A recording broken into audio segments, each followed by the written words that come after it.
तलब अनि उपचार खर्च सबै पाएँ। त्यो हुन्डाई इन्सुरेन्सबाट पनि मैले करिब 62 लाख प्राप्त गरेँ।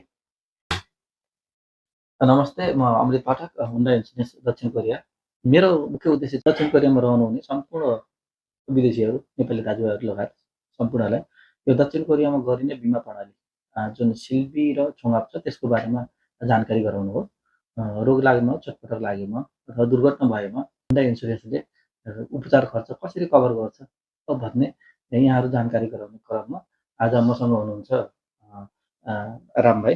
उहाँको पनि कम्पनीमा काम गर्ने क्रममा लगभग 4 महिना अगाडि ओठमा सामान्य चोट लागेको थियो र यस बारेमा उहाँले सामान्य हुन्डा इन्सुरेन्स गरेर कसरी सेवा सुविधाहरू लिनुभयो भन्ने कुरा उहाँले बताइदिनुहुन्छ।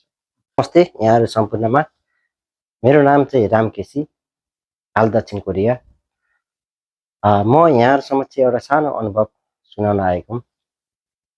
विगत 6 महिना अगाडि मैले हाम्रो अमृत पाठक सरलाई भेटेर हुन्डाई इन्सुरेन्सको बारेमा बुझ्ने मौका पाएँ र बिमा पनि गरेँ। त्यसै दौरानमा कम्पनीमा काम गर्दै गर्दा मेरो सामान्य औँलामा क्षति हुन पुग्यो र हस्पिटलको बसाइ। त्यसमा मैले सान्जे पनि गरेँ।